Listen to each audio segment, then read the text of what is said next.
Welcome to another week of free basketball. The triangle is back together again. Cody and Daniel. Daniel, how are you doing tonight, sir? You've been a busy man. I'm good. I'm busy, and I'm going to win. Whatever we have tonight, I'm winning. I don't even know what it is, but I'm ready to win. You don't know anything, but you know that there is some sort of competition afoot. So yes. Maybe that you just tipped your hand that you do know something, which we'll find out later. Cody, are you excited for a potential surprise challenge that involves a monetary gift? I'm very a monetary gift. Is this legal? Am I going to be tried in a court of law for accepting? I don't know if I can try.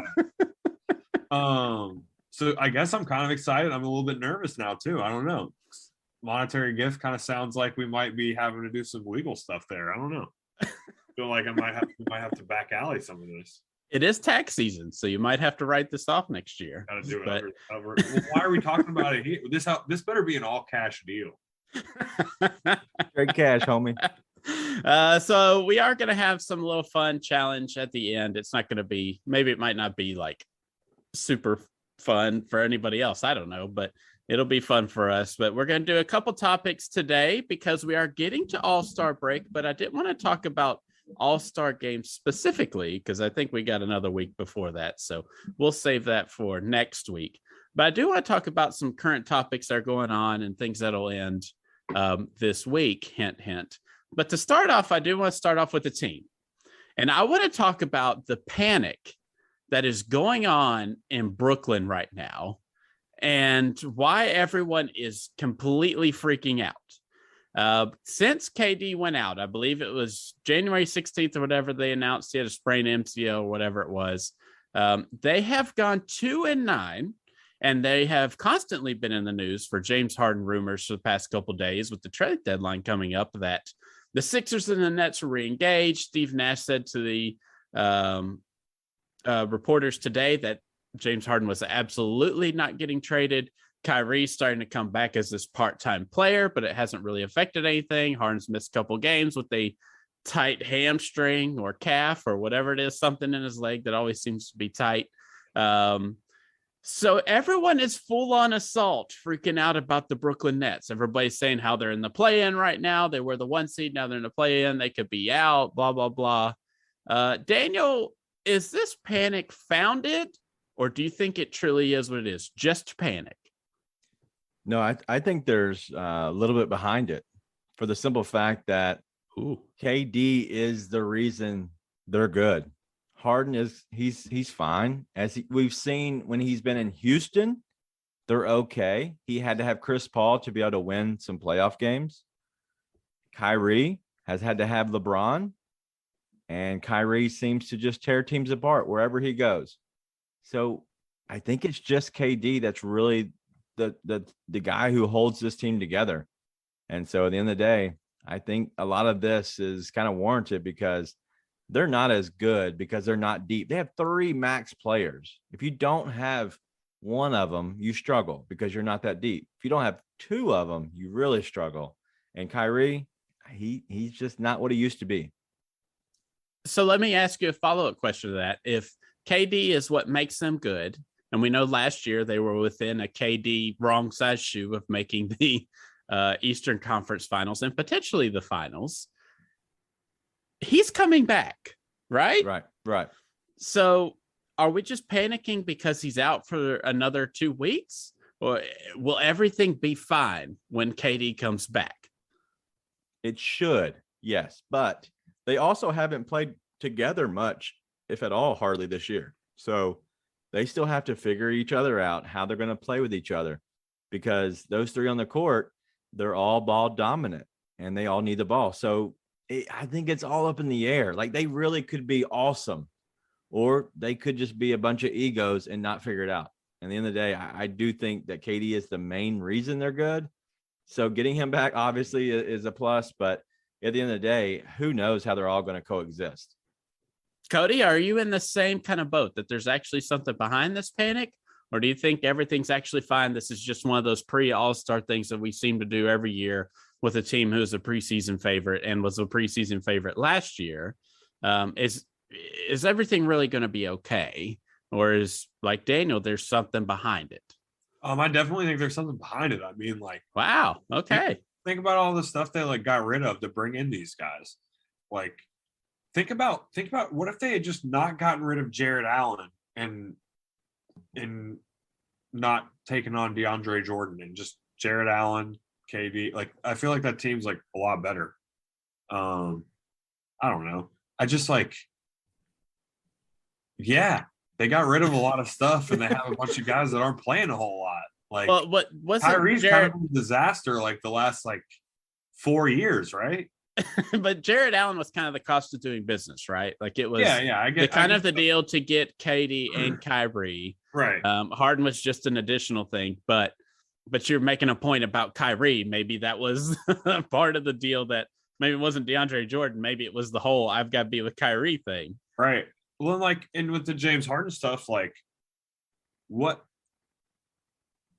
Like, he completely quit on his like last team to get out of there. So after like, almost making the finals a couple times, like, so like having being a one-man show for 7 straight years for Houston. I'm going to immediately come back on this because I'm in the very opposite of panic. So this is 2-on-1 here, which I'm sure is Cody's favorite type of category to watch when he's by himself. But definitely not the first time Ryan's been double teamed.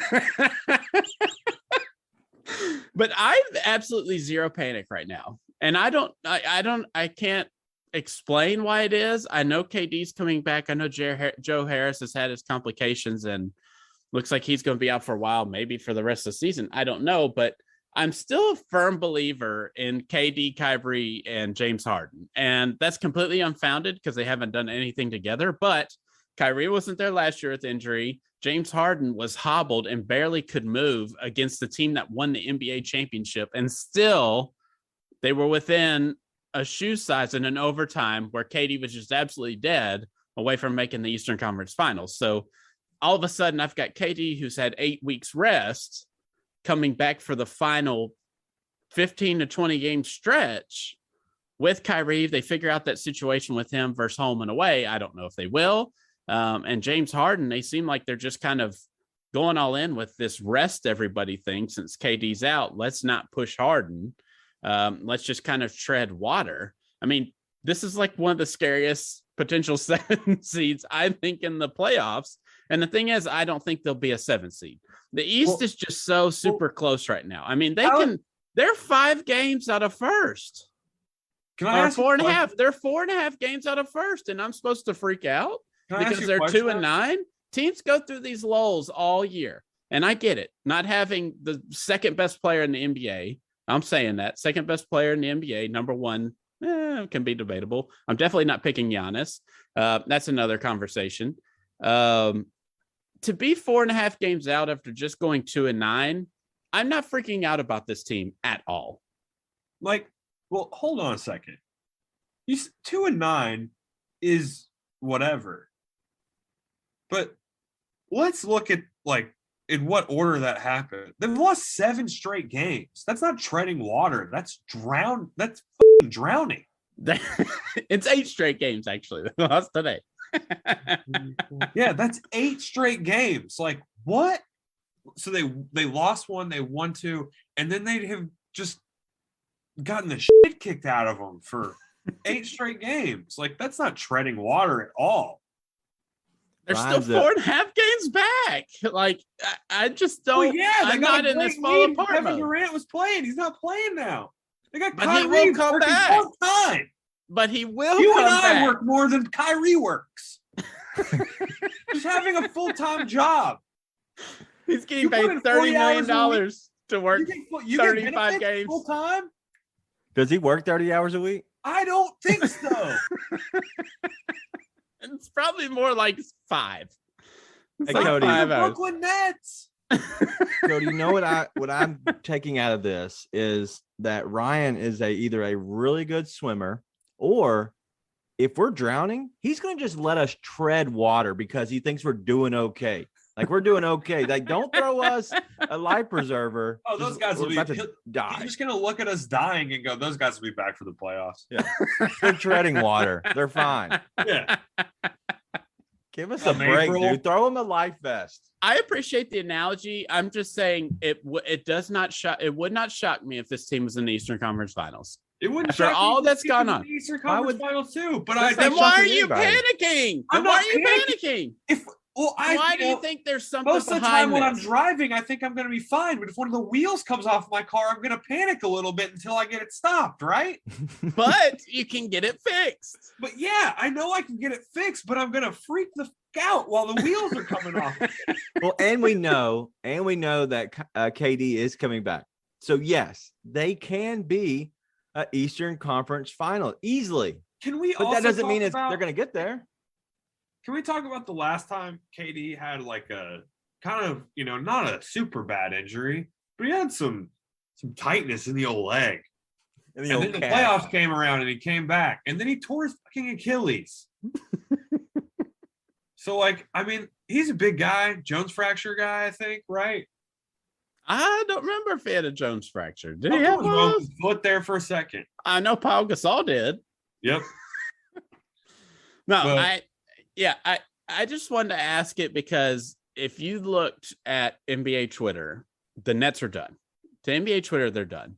And to me, it's not that dire. And it feels like a smoke and mirrors game to shield people from talking about the Lakers. like a team that is also struggling. The Lakers East. That's a totally fair point. But they're trying to bury the Nets. And they're trying to cause all this internal turmoil. Harden's going to leave, all this kind of stuff. Kyrie's only a part-time player. KD's injured. Look at this injury path. Do you think the media is just making these storylines up and that those things aren't true? I think they are over-sensationalizing them. Yes. So everybody is all over the Lakers. They're both in the play-in games right now, both teams. I know, but if you're talking about the Nets, have you seen a team this year who has struggled? The media's talked about how all of a sudden they're play-in team and they could be out of the playoffs and they're going to trade one of their top two players panic wise. Like, have you seen such, I know Lakers obviously gets a lot of attention, but have you seen that kind of public opinion against the Nets that it is? Like it's all the time about the Nets. You even saw people today. Well, yeah, why wouldn't it be? But you see people today reminiscing about the time when they had D'Angelo Russell. Like, people wanted to go back to the good old days, quote unquote, when they were an 8 or 7. Well, that's ridiculous. That's just trying to get. That's trying to get you to click on their tweets, though. Right. That's trying to get you to go. Who is this person? That's why I wanted to talk about the panic, because that's not panic, though. That's publicity. Yeah, that's Twitter publicly panicking to make it seem like it's a panic situation. That's Twitter. Like, you have people asking Steve Nash if they're going to trade James Harden. And that's normal. Why wouldn't you ask that? It's a trade deadline. Yes.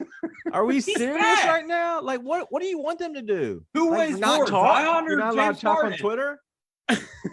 You need to get rid. You need to wash your people out of your Twitter. Whoever you're following, you need to wash them out. If you're having, because I haven't seen much on Nets, all of KD's burner accounts out of your Twitter. Yeah, like everybody's trading Russell Westbrook as well. Yeah, like Russell Westbrook got traded 2 days into the season. Yeah. So no, I believe the Lakers are. They definitely are getting hit a lot harder than the Nets, because at the end of the day, KD's coming back and they know they'll still be good with or without Kyrie, with or without James Harden. Like, you can send Ben Simmons there and they would still be really, really good as long as you have KD. I don't care who's on the team. KD's on the team, you're good. Hey, all right. Go ahead. I do have a question about Ben Simmons. Oh, Lord. On the Bill Simmons podcast, they kind of like asked this, but they didn't really talk about it at all. It was one of those things where I just kind of thought, like, if you trade for Ben Simmons, does his mental health all of a sudden get better? Like, can he start showing up to practice immediately? Like, how long before you can involve him in things? Yes. I don't know. Yes. I He's magically delicious. Because you got to, just like an injury, an injured body, an injured mind needs to be, fixed up too. I don't want to go I don't down think the any Ben of us. Simmons rabbit I don't hole. think any of us have enough nuance to talk about something like that. But it just was an interesting thing to me. Like if I just said, not, not to downplay anything, but if I just said to my boss, I can't do X anymore because I just have the mental whatever, and then they're like, okay, and I was like, but I don't think I would have that if I could do the same thing that I was doing here, but in a different place. Yeah. I don't want to go down too much Ben Simmons. Maybe we can go down it if there's an actual trade that happens to it. Segue into Harden and Simmons get traded. Segue into the trade deadline is this Thursday, February 10th at 3 p.m. Eastern.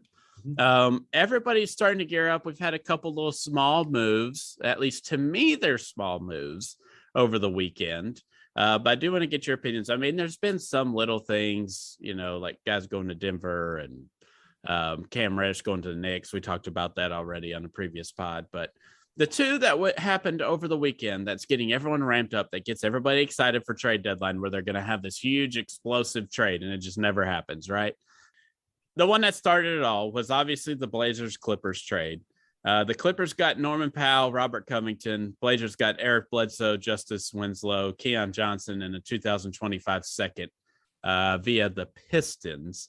And my initial reaction to this, and I'm going to ask you for yours, is who cares? I didn't think it was an incredible deal. Everyone was like, oh, the Blazers got fleeced. What are they doing? And I get it because of the names that were being flip-flopped and potential of how the Norm Powell, Robert Covington could help, quote unquote, the Blazers more than Eric Bledsoe and Justice Winslow and a rookie. But to me, it just wasn't that big of a deal. I don't think Norm Powell and Bob Covington are all of a sudden going to take the Clippers from a 7 or 8 seed to all of a sudden they're in the solid playoff picture. Do you have the same kind of feelings towards that, Cody, or do you think it's a bigger deal? Nah, I kind of feel the same as you. Daniel, would you agree? Is it because of Kawhi's not coming back? At least we assume. Paul George, we have no idea, but there has been clues that Paul George is not coming back. Is this really kind of like a tread water for this year, and they might even move these pieces again come summertime, or was it a bigger deal for you? No, I think it was a big deal on Twitter because of the names. But realistically, if you look at the money, Robert Covington this is last year of his deal. So he's not going to be there when Kawhi is on the team. He's not. But also, you're bringing in somebody like Norm Powell, which is fine. But at the end of the day, you had an expiring with Eric Bledsoe. So pretty much you're, in a weird sense, you're replacing Eric Bledsoe with Norm Powell. That's fine at the end of the day. But you still have a problem with paying Luke Kennard $14 million a year. That's your issue. And you never can have a healthy team. You are paying Paul George and Kawhi Leonard both $40 million a year each. That is a bigger problem in the end of the day. So yes, they can all be happy-go-lucky about it, and a lot of people are excited more about Robert Covington than anybody else. But at the end of the day, I don't think that Robert Covington sees the floor with Kawhi Leonard ever on this team. And so really it's just Norm Powell. And if Kawhi can miraculously make Norm Powell good again, then that's fine, like he did in Toronto. But if he can't, he might just be average. And I think that's what Portland saw, that they're paying $20 million for an average player. Yeah, I completely agree. I think Norm Powell's beyond average. I get you can get excited if he has a game or two or like a good week. But it would not surprise me if these players are moved again over the summer. And somebody's going to take them, or they could be moved again before the trade deadline. You have no idea. So it'd be interesting to see what they did with them. The other one was one that happened today, which same kind of reaction for me. I don't get why it's so exciting. But the Cleveland Cavaliers acquired Karis LeVert and a 2022 second via Miami from the Indiana Pacers for poor Ricky Rubio. Pour one out for old Ricky. Poor guy, just cannot catch a break. A 2022 He lottery can protected catch a first. break. That's the problem. It's the problem. He does catch a lot of breaks in his feet and legs and stuff. Yeah. A Lower 2000, extremities. a 2022 lottery protected first, a 2022 second via the Rockets, which might be enticing to some people, and a 2027 second round via the Utah Jazz. Daniel, I'll start with you on this one. Same kind of reaction. This is blah, or are you one of those Karis LeVert guys? There seems to be a very specific Karis LeVert hive that get really excited when they hear Karis' name mentioned and stuff. Yeah, I think this is a win overall for Cleveland. They are coming off of a first round pick. It is protected, obviously. And so if they get to the protections, then that's definitely a win. Yeah, but that first could be mid to late teens. That's not a bad pick. No, it's not. And so yes, I get all that completely. But I think that this Cavaliers team needs a player like Karis LeVert more than it needs a Ricky Rubio. And I get it. Darius Garland. Someone who can actually play and not just fill up their IR. Well, Ricky Rubio has been good when he's been on the court this year. Reinvigorated Kevin Love. Yeah. And he's been awesome. Yeah. Yeah. So I think I hate that Ricky Rubio continues to get moved. But at the end of the day, I think Karis LeVert is a player that Cleveland can really help them in the playoffs compared to somebody Ricky Rubio, because at the end of the day, you're going to play Darius Garland as much as possible. So I like this trade for them, and I think it only makes them better in the playoffs. And I think that's really what they were doing with this pick. Cody, would you think that Indiana did pretty well in this scenario, considering what they got? Because it looks like they're in an obvious rebuild and one of the worst teams in the league, which no one expected. I think everyone thought they would be at least vying for a play-in spot, which I guess if a miracle happened, it could happen. But it looks like it looks like they are taking a nosedive into the top of the lottery. I mean, you could have a mid to late teens first round pick. You could have a probably very early second round pick from the Rockets. Do you think the Pacers did well to get what they got for LeVert, who didn't kind of really fit the mix there? Kind of like an ISO shoot first guy, didn't really play team basketball. Yeah. I mean, I like it. I like it more for the Cavs. Okay, so you like it more for the Cavs. I'm part of the Karis LeVert hive.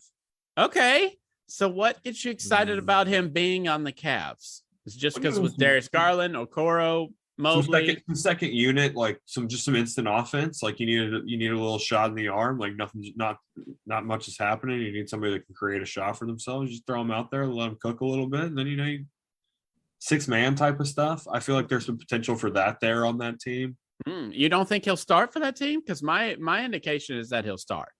I could be wrong. I mean, he might. I feel like the perfect role for him is like as a 6-man for as ball dominant as he is, but not being like Kevin Durant, talent level. Like I think that, like if he's like your 6-man, like kind of like and can run your second unit, like and be kind of the guy with the second group, like I think you're in pretty good shape. Yeah. Yeah, I'm interested to see if because I feel like the past couple stops. I mean, his stop was the Pacers, but it felt like he was involved in anything, is that he doesn't want to be a bench guy anymore. So I'll be interested to see if he'll definitely start. The Cavs will try to push him to be a bench player, because I agree with you, Cody. He's more suited for that, but I think he's going to want to start. Like when I think of Karis LeVert, like if I think of him on like a championship team, I think of him like as like if he's your 6th guy, like you can win a championship. If he's like one of your like, it's a big statement. Yeah. I feel like if he's like one of your 5 guys, probably not. But if he's like running your if he's like a second unit guy and like situationally one of your crunch time guys, I think that's fine. I think that's but the Cleveland has been good with Cedi Osman starting, and Okoro, Allen Mobley, and Brandon Goodwin. Like I think you easily can put in Karis LeVert there. They're so long with Allen and Mobley. What I would probably do is move either Okoro or Cedi straight to the bench, and then that will allow you to put Karis LeVert next to Darius Garland and run them off of Allen and Mobley, and then you can pick who you want. I would probably pick Okoro there to start over Cedi. And at the end of the day, they have Rondo coming off the bench as their veteran backup point guard. So that's why you move off of Rubio. It's because you have Rondo, who, at the end of the day, you need him to play 15 minutes in a playoff game and control the game when Darius is out. That's it. Yeah, I think that's 100% what's going to happen. Is said he's going to go back to bench because that's where he started at the beginning of the season. And that was kind of the fun thing about the Cavaliers to start. Like they started 3 bigs and they were this jumbo starting lineup. And then the bench came in and it was Ricky Rubio, Seti, Kevin Love.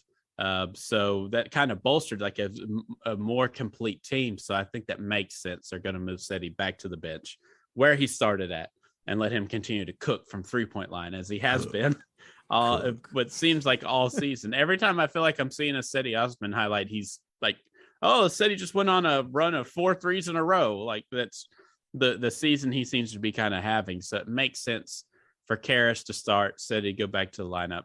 I'm interested to see if they'll stay big with Larry Markkinen instead of Okoro starting, or is Okoro going to be coming off the bench now? That's what I'm not sure with that. But I think it is interesting. I think the Pacers did well because I think this is an indication for the Pacers is that it's sell-off time. They're trying to get whatever they can to look for the future. I mean, we've already seen reports, which we know reports are reports. We just yelled at each other about panicking about the Nets over it, but that the Wizards were locked in on getting Sabonis. So it seems like Pacers and poor Rick Carlisle, actually not poor Rick Carlisle. It's kind of interesting. I'm not saying I'm happy it happened to Rick Carlisle, but I think it's funny after what happened with the Maverick situation. But anyways, is there a specific team that you're looking for besides the Pacers come in this trade deadline, Daniel, or you're just kind of waiting to see if anything actually happens? Yeah, there's nobody I'm really waiting on except for the Lakers. I'm interested to see what they do if they try to do any kind of moves. Their hands are pretty tied, but as you know, LeBron, he tries to, get them to do something to give him all the help he can possibly have. And they do not want to be with Russell Westbrook. So I know that there's going to have to be some kind of movement there. And that's definitely a team I'm watching. Overall, I'm watching a lot of these other teams that are just fighting. And a lot of the teams such as the Blazers, they made the move to potentially kind of take a step back this year. What does Boston do? What do those teams who can be good, but they're not good? And so there's a lot of teams I'm looking at what they're going to do. But I think overall the main team I'm looking at is going to be the Lakers. Cody, do you agree on the Lakers or another team that you're interested by that could make a move to kind of solidify their roster? Really interested to see what the Philadelphia 76ers, if they try to do anything with Ben Simmons at all. Okay. I've heard some rumors about a splashy trade to Brooklyn. But nothing confirmed. In fact, you're really trying to work in some Simmons talk tonight. You really want to talk about it? I don't really want to talk about it. I just like let him talk. I think that is the most. I do think that's the most interesting thing at the trade deadline because like Philadelphia could really use someone like just in that roster spot that would contribute anything to the team. So anything than not playing. Yeah, anything other than what you and I contribute to the Philadelphia 76ers would be fantastic. So that's why I think that's the most interesting one, because I think there's the most to be gained from Philadelphia figuring something out there, because like they've been kind of knocking on the door of being like a, favorite in the East for a while. Like they've been good. Then last year Kawhi rips their heart out. Then they have, the year where they lost the Celtics the year after that, right? Yes, I believe so. I can't remember. No, the Buck. No, it was a bubble. No, the year after that was the bubble, right? Yeah, I can't remember who they played. Yeah. Anyway, who they played so they have some playoff success. They're kind of like right there. They're knocking on the door, and then like now we're at this year. Ben Simmons. The Heat. Was it the Heat? Yeah, I think it was. Heat knocked him out. Yeah. Sorry. So then Ben Simmons, has that playoff series he has last year. Doc Rivers and Joel say what they say. He doesn't come back to play. You got, Daryl is trying to get like a rock star player back, like a max contract player back for him. Like that's not going well. But there's all this stuff going on around like the 76ers. And it's like, hey, Joel Embiid is like 400 pounds and is like 8 feet tall. Like he has there's a shelf life on how long he can like just throw the team on his shoulders before they start to inevitably break down, because like, you know, his organs aren't going to work for as long because he's so big. Like there's a lot of stress on that body. Like you only have so much time. So just I feel like that, like there, I feel like with all, you know, we kind of talk about windows for teams, and it's like that, like, you know, 3 to 5 year kind of window for teams to really win. You know, if you have a title chance, that's when you got to strike. And I just think it's like, it's kind of like, you know, shit or get off the pot for the 76ers at this point.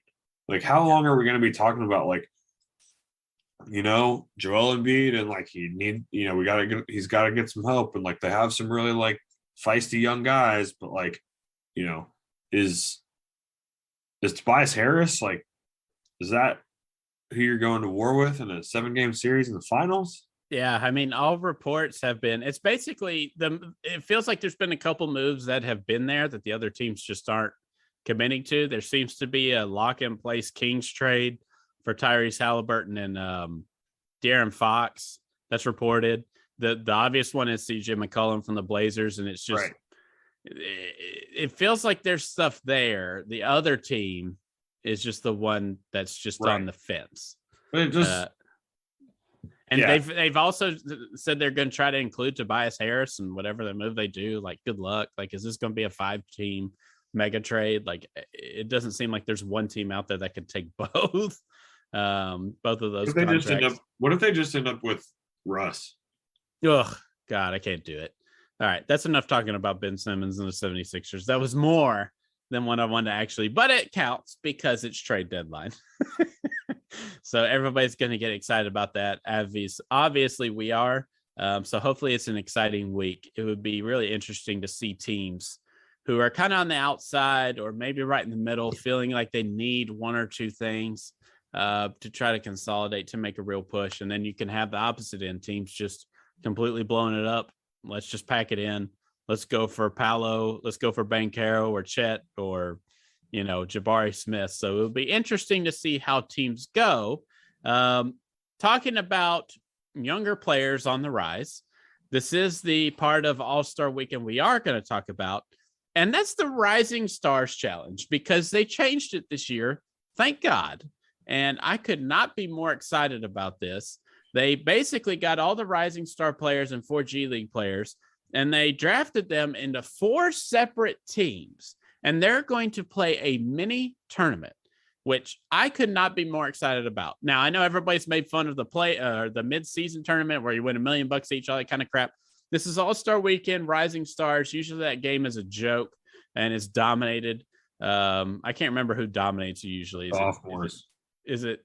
Yeah, the sophomores usually destroyed the rookies, and then it went to USA versus the world, and I can't remember who used to dominate that one as well. But this is a lot more fun. So this is the challenge part that we were talking about at the beginning of the episode, where a monetary valued gift will be received by the winner. So there is a chance here that no one is going to win anything, because there's 3 of us and there's 4 teams. So it's very simple. We're not actually... that shows our acumen of not being able to pick talent if we can't pick, you know, a 75% chance. We should have had a guest on the podcast. Yeah, maybe I'll ask Jesus. Take the wheel.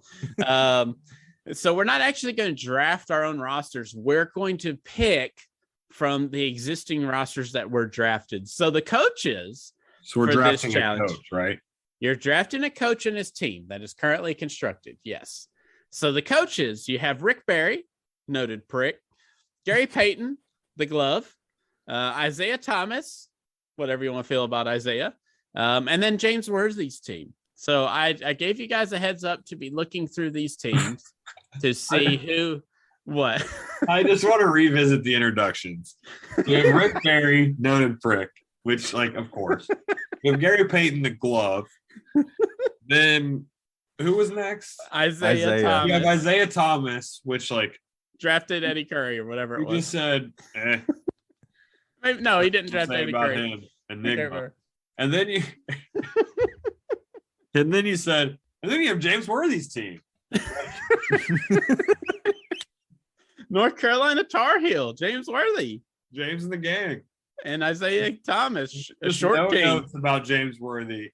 Isaiah Thomas, you're like kind of Short king. Your Short hand king. wringing. Bad boys. The only person you actually said anything about is really Rick Barry. I met the criteria. I was just not selected. That's my Isaiah Thomas. Anytime I think of Isaiah, I think of that. So Daniel's going to get to go first. We're going to let him, he gets to pick from all 4 teams. I don't know if I'll do a rundown of each team. Maybe after you select, we'll kind of see how this goes. I don't want this to take forever. But if you don't know about the Rising Stars Challenge, the first round games, quote unquote, is the first team to score 50. So it's a race to 50 points. And this is only commemoration of the 75th anniversary. The first round will be the first team to 50 wins. Championship round will be the first team to 25. There is also a weird challenge in between the first round, the second round, the clutch challenge, which actually does kind of sound interesting. But it's basically a time shooting competition. There's 4 teams of 2 players, and they shoot from 5 iconic playoff shot spots. So I guess we could assume what those shots are. I would assume one's Kawhi's. I would assume another one is Kobe's against the Suns. I'd be interested to see what the 5 shots are. They're out there. That does actually. Oh, are they? I didn't see that they were. I missed that.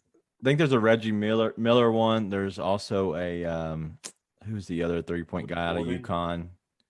Ray Allen. I think there's a Ray Allen one. So there's going to be 2 corner 3 shots. No, for Kawhi and Ray Allen. I think Ray Allen is. I'm sorry. Yeah, I think Reggie Miller's one on the wing or something. Okay. I totally missed that. I was trying to search for that, and I guess I just missed it. But that's okay. We don't focus on that. But it is an interesting playoff format. Now the pressure is on, Daniel. You've got your chance of all 4 teams.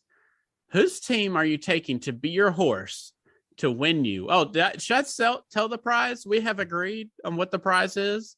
That's $50 from each of us, from the 2 losers to the winner. So that's a crisp $100, a Bendo, a Benjamin Franklin to the winner if they select the correct team. And if all 3 of us get it wrong and it's the 4th team, we'll donate it to charity. Good idea. Good idea. I was going to ask that. So, Daniel, who are you taking? You got your music? Yeah. Okay. Should have known he'd have draft music queued up. Excuse me, sir. This is my time, not yours. I'm going to draft a team that has a little bit of everything. They are good defensively. They are big. And they can shoot. Plus, there's a lot of Memphis on this team. So I'm going with team Isaiah Thomas. You somehow got really loud in my ear all of a sudden. You're welcome. So team Isaiah, Precious Achiuwa, Desmond Bain, Sadiq Bey, Anthony Edwards, Tyrese Halliburton, Jaden Hardy is the G League Ignite player, and Isaiah Stewart. That is a solid team. That is... Yeah. Pretty much sophomores in a G League player. Exactly. Yeah, that's a really strong horse to start this. So that was going to be my pick if you weren't going to take them. Mine but too. Now Cody, it comes to you, Cody. Who were you taking? Give me Team Barry. Whoa. Team Barry. Let me tell you why. Cody. Let me tell you why. Notorious fan of pricks. Yeah. Big prick guy. As a fellow prick, as an asshole myself, I would like to say no. What I was thinking is I'm looking at these coach names. You know, you got Isaiah Thomas, you got Rick Barry, you got or of the people that are left. Daniel's gonna win, but of the teams that are left with Peyton Worthy and Rick Barry is going to actually coach that team. You think so? Yeah. Are we serious? You think telling those guys what they need to do better is something that Rick Barry's not going to be excited about? All right. So here's Team Barry. Kate Cunningham, Dyson Daniels, that's the G League Ignite player. Evan Mobley, front runner for Rookie of the Year. Isaac Okoro, Alperen Sengun, Jayshawn Tate, and Franz Wagner. We're going far. Are you going to break the 20-point mark? Nope. Neither is the other two. We're long. And we're strong. We're going to get it on. Yep. Cody's famous 2-on-1. Well, the reason that leads it to me, I have a choice between Team Peyton and Team Worthy. And the reason I was so nice to Mr. James Worthy is because I figured he would be a guy that I could still select at the end here. I'm taking Team Worthy, baby. Whoa. James I like Worthy. It. Cole Anthony, Marjon Beauchamp, G League player, Josh Giddey, Jalen Green, Herbert Jones, Tyrese Maxey, Jalen Suggs. I basically just have to cross my fingers and hope Jalen Green is shooting above 22% from the field. That's gonna be tough. But besides that, give me all of Tyrese Maxey and Cole Anthony just heating up, and Herbert Jones doing absolutely everything on defense. So I want a team that I think is going to actually try. And Team Peyton, which I'll go ahead and give you a team for that. The team that's not selected, which could be getting a charity of our selection. What should we say? Salvation Army? Sure. So Salvation Army gets Gary Payton. That's fine. I'm cool with those guys. That's LaMelo Ball, Scotty Barnes, Ayo Dosunmu, Chris Duarte, Scoot Henderson, G League player, Jaden McDaniels, and Davion Mitchell. And I just, between those two teams, I think the Team Worthy is going to care more. And all these things, like, it's about kids that care. And I think Tyrese Maxey and Cole Anthony are absolutely going to care. And so is Herbert Jones. So give me Team Worthy. All right. So here it is for a crisp $100 bill. Daniel's got Team Isaiah. Cody's got Team Barry. Why is it so funny? Because of the coaching acumen of Rick Barry. They're going to win the Rising Stars Challenge. He's a better coach. Got the coaching acumen. Ain't gonna be drawing up ATOs and running full court press. Playing what is happening? You just wait. You wait till you see Rick Barry play a boxer one. I do know that they will not miss a free throw, so that could be crucial. Yeah, everyone's gonna These guys are gonna be out here. Underhand, just if you stroking.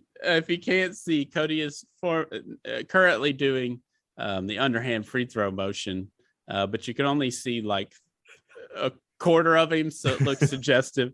But I do know after this that Alperen Sengun is definitely shooting underhand free throws for his career after this weekend. And then the Salvation Army gets Team Peyton. Poor Salvation Army. Are there gonna be refs, or is it like call your own fouls? Yeah, I'm pretty sure it's actual ref game. What are we talking about? This is the NBA. Like, are we trying? I think it would be more fun to watch them play a game. I actually think the All-Star game, this is a hot take. I think the All-Star game would be exponentially more interesting if the All-Star game was call your own fouls and like just no refs, and it was just the All-Stars out there and they're just playing like a pickup game. A, I think it would be more competitive. And B, I just think that it would be really hilarious for James Harden and Trae Young to try to call a foul and all and watch LeBron just bitch them out for 10 minutes. That's exactly what I was going to say, is like, so Trae Young's going to foul out everyone on the opposing team. 100%. Yeah.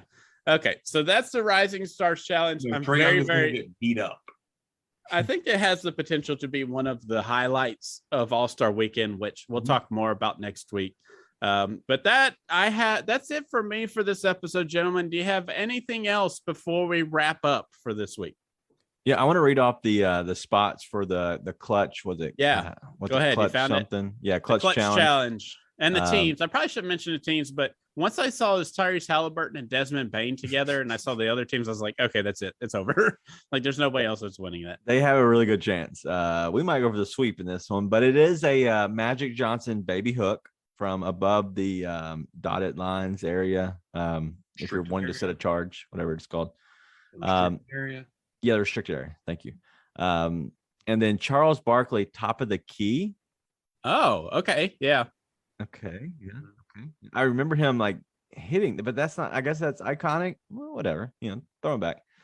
Damian Lillard from the logo. Okay. So Dame time. And then Reggie Miller from the wing. So just out wing. And then a little bit farther down is the Ray Allen right corner 3. Wow. So Kawhi's shot's not even considered it. So it's Kawhi's stuff that was in the same finals. Ray Allen shot, isn't Well, it? these are just iconic shots, like pretty much the shot that these guys do the most. And if you think of Magic Johnson, you always see the clip of him doing that little baby hook by the restricted area. Charles Barkley, that's where he was, that was his honey hole. Dame, he kind of was the main one who started with them from the logo. Reggie was lethal out there on the side, almost toward the corner a little bit, but right there. Then Ray Allen, he was shooting daggers from the corner 3. So I don't think it's just a one shot deal. I think it's more of where these guys made their living from is these set spots. Okay, because that's how I read. Like to me, how I read it, that it was like an iconic like playoff shot, right. And that was from that spot. But okay, that makes more sense. So I guess they're trying to be it more, quote unquote, horse style. I don't know. Yeah. But anyways, Cody, anything before you go? Nothing. Then plug something for us. Give us a plug. What you got going on? Basketball, man. The podcast on the Lead Podcast Sports Network. You got doing big things. Big things. Big things. Yeah, big stuff's going on. You got Daniel Greer, Grizz 901, doing all moving and shaking over there. This guy's on fire. So check it out. Creating followers, content stealers. Yeah, I wouldn't say he's creating followers because that implies that it's like a Kevin Durant, kind of burn situation. But he's definitely gaining followers. Gaining's a good one. Followers are great. Subscriptions are better. So rate, like, and subscribe. Tell your friends. Tell your wife. Tell your kids. Tell your husband. Tell your mother. Tell your brother. Tell your friends. Tell your sisters. Tell your grandma. There you go. Daniel, anything to plug? Just check out our Grizz 901. We're going to have a trade special episode Monday coming out. So when you're hearing this, we have a Grizzlies edition of trades coming, and we're just going to do pretty much. I've scoured all of Grizz Twitter, and I found all the trades that are out there. And I'm going to hit the guys and kind of see if they like them or they don't like them at all, and see if there's anything that they would actually pull the trigger on if they were the GM. And so a little fun thing we're going to do. But that's about it. I'm trying to get some big names before the All-Star break. So stay tuned. I could have Jesus Christ on the pod. Jesus. Yes. Yeah. I've talked to him, but I don't know if he can come in person or do a podcast. Oh, wow. Very inspiring. But no, if you have not been listening, Daniel Grizz 901, he has had a cavalcade, landslide of big time guests. So it's a lot of fun over there. Check us out on that. Thanks for tuning in for this episode. I know it was a longer one, but we had a lot of fun. Hope you enjoyed the argument. We will be back, hopefully all 3 next week.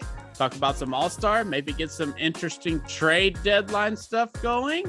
So hopefully it'll be a fun week for us NBA fans. Everyone have a good week. We'll see you next Monday.